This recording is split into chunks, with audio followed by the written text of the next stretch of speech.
कधी कधी ना असं वाटतं की आपल्यात एनर्जी नावाची गोष्टच उरलेली नाही आहे. सकाळी उठायचं मन होत नाही आहे. किचनचं काम पाहिलं की आधीच मन घाबरतं आणि दिवसातील बाकी कामांचा विचार जरी करताच तरी थकवा खूप जाणवायला लागतो. मुलांचा टिफिन, आहोंचा ब्रेकफास्ट, कपडे धुणं, लंच बनवणं, साफसफाई आणि हा सगळा काम दिवसभर चालूच राहतं.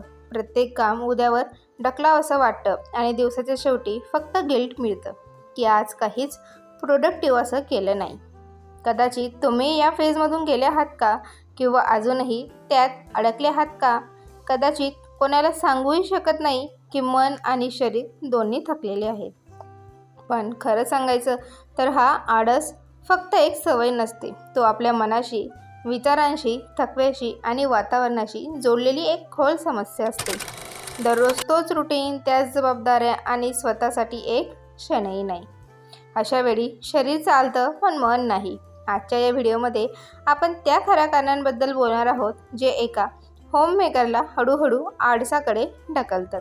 अशी कारणं जी बाहेरून फक्त काम टाळण्यासाठी दिसतात पण आतून ती थकवा, प्रेशर आणि कधीकधी उदासीचा परिणाम असू शकतो. घर सांभाळता सांभाळता जेव्हा आपण स्वतःलाच विसरतो तेव्हा हा आळस फक्त शरीराचा नाही, मनाचाही होतो. आपण त्याच गोष्टी समजून घेऊ आणि काही छोट्या छोट्या पण प्रभावी सवयींबद्दल बोलू ज्या तुम्हाला पुन्हा तीच एनर्जी, तीच चपळता आणि स्वतःपणाची भावना परत देऊ शकतात. जर तुम्हालाही असं वाटत असेल की दिवस तर गेला पण काहीच केलं नाही, तर हा व्हिडिओ तुमच्यासाठीच आहे. आजकाल आपण सगळे यूट्यूबवर ब्लॉग्स पाहतो, विशेषतः प्रोडक्टिव्हिटी ब्लॉग्स, जिथे एक महिला एका दिवसात 10 काम पूर्ण करते. सकाळी योगा, मग ब्रेकफास्ट, मुलांचा लंच, घराची साफसफाई आणि संध्याकाळी स्वतःच्या हौशी. आपण ते पाहतो आणि विचार करतो, वा, मीही असंच रुटीन फॉलो करणार. आणि लगेच आपण नोटबुक घेऊन उद्याची मोठी लिस्ट तयार करून घेतो. सकाळी 5 वाजता उठणं, पूर्ण घर साफ करणं, 2 महिन्यांपासून पेंडिंग असलेली पॅन्ट्री ऑर्गनाईज करणं आणि स्वतःसाठी थोडा वेळ काढणं. आपण एक्सायटेड होतो, वाटतं उद्यापासून माझं आयुष्य बदलणार आणि त्याच आशेने झोपतो. पण सकाळी उठल्यावर डोकं पुन्हा तीच लिस्ट आठवण करून देतं. आज सगळं करायचं आहे. सुरुवात चांगली होते पण दिवस जसा जसा पुढे जातो तसं लिस्टमधले अर्ध्याहून जास्त कामं तसेच राहतात. वेळ नाही, एनर्जी नाही आहे आणि मनही नाही आहे. मग आपण फ्रस्ट्रेट होतो, स्वतःवरच राग येतो की मी काहीच पूर्ण करू शकत नाही, मी किती लेझी आहे. आणि तिथून सुरू होतं ते म्हणजे गिल्ट. जो काल नवीन एनर्जीने भरलेला होता तो आज आणखी एक हार बनून जातो. बघा, सोशल मीडिया आपल्यासाठी एक विंडो बनला आहे जिथून आपण दुसऱ्यांच्या आयुष्याचा तो भाग पाहतो जो दाखवू इच्छितात. एक चमकदार रुटीन, एक परफेक्ट किचन, एक नेहमी हसणारं मूल आणि एक असा नवरा जो नेहमी मदत करताना दिसतो. पण ही एक एडिटेड व्हर्जन आहे, खरी लाईफ नाही आहे. आता याचं सोल्युशन काय आहे?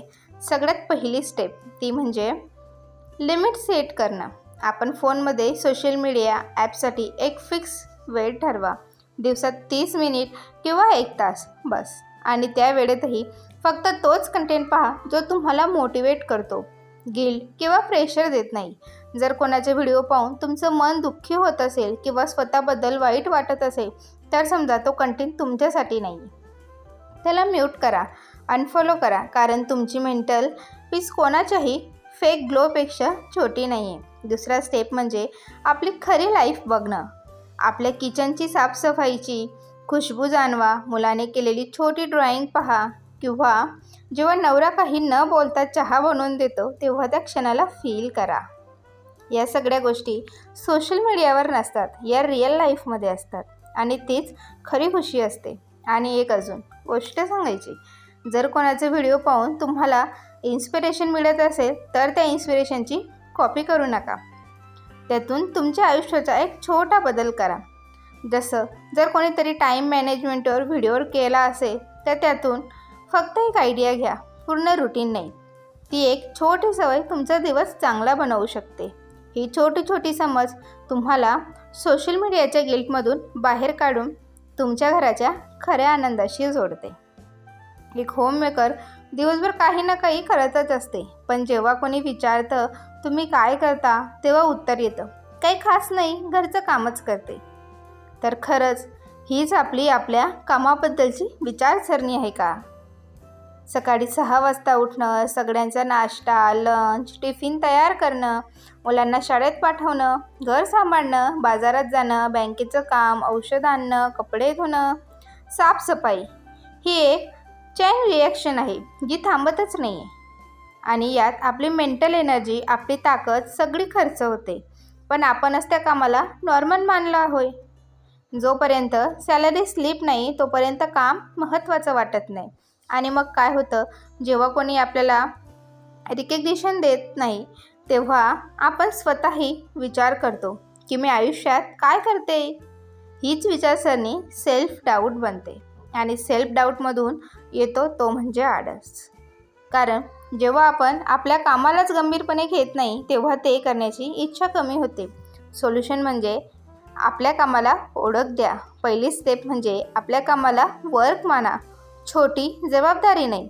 रोजच्या कामांची एक टू डू लिस्ट बनवा आणि प्रत्येक कामानंतर त्यावर टिक करा. दिवसाच्या शेवटी जेव्हा 8-10 टिक दिसतील तेव्हा स्वतःलाच वाटेल वा, माझा दिवस तर पूर्ण प्रोडक्टिव्ह होता. आपल्या कामाची व्हॅल्यू स्वतः समजा आणि त्याचं कौतुक करा. कधी लक्ष दिलं आहे का, आपण एखादं काम करण्यापूर्वीच त्याबद्दल इतका विचार करतो की ते करण्याची एनर्जीच राहत नाही. एक होममेकरचं डोकं कधीच रिकामं नसतं. सतत काही ना काही प्लॅनिंग चालू असते. मुलांचा प्रोजेक्ट, नवऱ्याचे कपडे, फ्रीजची साफसफाई, कपड्यांचे सॉर्टिंग, ही ओव्हर थिंकिंग एक अदृश्य थकवा बनते. आपण चहा पिण्यासाठी बसतो पण त्यातही शांतपणे पिऊ शकत नाही, कारण डोकं पुढचं काम आठवण करून देत राहतं. म्हणून या ओव्हर थिंकिंगचं सोल्युशन म्हणजे डोक्यातून काढून कागदावर लिहिणं. पुढे निगेटिव्ह लोकांपासून थोडं अंतर ठेवा, कारण निगेटिव्ह एनर्जी पसरते. प्रोक्रॅस्टिनेशनसाठी 10 मिनिटांचा नियम वापरा. परफेक्शन, प्रेशर सोडा आणि आनंद निवडा. दररोज थोडी हालचाल करा, कारण घरचं काम एक्सरसाइज नसतं, शरीराला वेगळी मूवमेंट लागते. घरातला पसारा कमी करा, कारण क्लटर प्रेस म्हणजे क्लटर माइंड. आणि सगळ्यात महत्त्वाचं, जर खूप थकवा जाणवत असेल तर त्याला आळस समजू नका. तो शरीराचा सिग्नल असू शकतो. रोज थोडा वेळ उन्हात बसा, हेल्दी खा आणि नीट झोपा. कारण स्वतःकडे दुर्लक्ष करणं त्याग नसतो, तो स्वतःवरचा अन्याय असतो. कारण शेवटी सगळं एकाच दिवशी करू नका, फक्त एक काम पूर्ण करा. जर काही राहिलं तर स्वतःवर राग करू नका. घर तुमचं आहे, ते तुमच्या पद्धतीने चालू द्या. मित्रांनो, आज आपण त्या आळसाबद्दल बोललो, जो फक्त शरीराचा नाही तर मनाचाही आहे. जर तुम्हाला यात स्वतःचं प्रतिबिंब दिसलं असेल तर स्वतःवर प्रेम करा, एक छोटा बदल करा. कारण आळसातून बाहेर येणं एक दिवसाचं काम नाही आहे, पण रोजची छोटी छोटी पावलं तुम्हाला नवीन प्रकाशाकडे घेऊन जातात.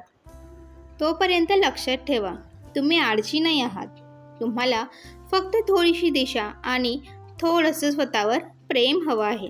आणि हो, एक गोष्ट नेहमी लक्षात ठेवा, घर चालवणं ही छोटी गोष्ट नाही आहे, ती एक मोठी जबाबदारी आहे आणि ती रोज तुम्ही निभावत आहात. कधी परफेक्ट नाही झालं तरी चालेल, पण प्रयत्न थांबवू नका. स्वतःसाठी थोडा वेळ काढा, जरी तो फक्त 10 ते 15 मिनिटांचा असला तरी चालेल. त्यावेळेत काहीतरी असं करा जे तुम्हाला खरंच खूप आनंद देतं. जसं की चहा शांतपणे पिणं, गाणं ऐकणे, थोडंसं चालणं किंवा फक्त शांत बसणं. कारण तुम्ही आनंदी असाल तर तुमचं घरही आनंदी राहील. लक्षात ठेवा, प्रत्येक दिवस नवीन संधी घेऊन येतो. काल काय झालं याचा विचार करून स्वतःला दोष देऊ नका. आज थोडंसं जरी केलं तरी ते पुरेसं आहे. छोट्या छोट्या स्पेसनेच मोठे बदल होतात. आणि हो, स्वतःशी प्रेमाने बोला. मी करू शकते, मी प्रयत्न करते आहे, मी पुरेशी आहे, हे शब्द स्वतःला दररोज सांगा. कारण तुमचा आत्मविश्वासच तुमची खरी ताकद आहे. तुम्ही एक होममेकर नाही, तुम्ही त्या घराची शक्ती आहात. तुमच्यामुळेच घरात प्रेम आहे, ऊब आहे आणि सगळं सुरळीत चालतं. जर हा व्हिडिओ तुम्हाला थोडंसं जरी रिलेट झाला असेल तर कमेंटमध्ये नक्की लिहा. मी लेझी नाही आहे, मी फक्त थोडी थकली आहे. आणि तुम्हाला कोणती सवय आजपासून सुरू करायची आहे ती देखील मला नक्की सांगा.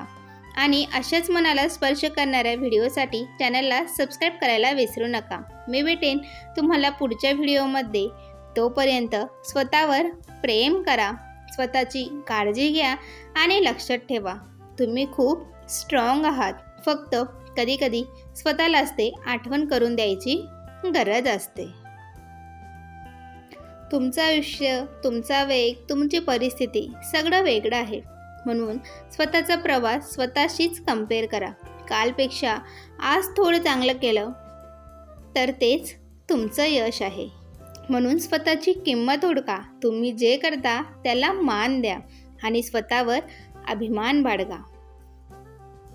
कारण लक्षात ठेवा, मोठे बदल एकदम होत नाही, ते रोजच्या छोट्या छोट्या प्रयत्नांमधून तयार होतात. भेटू पुढच्या व्हिडिओमध्ये. बाय.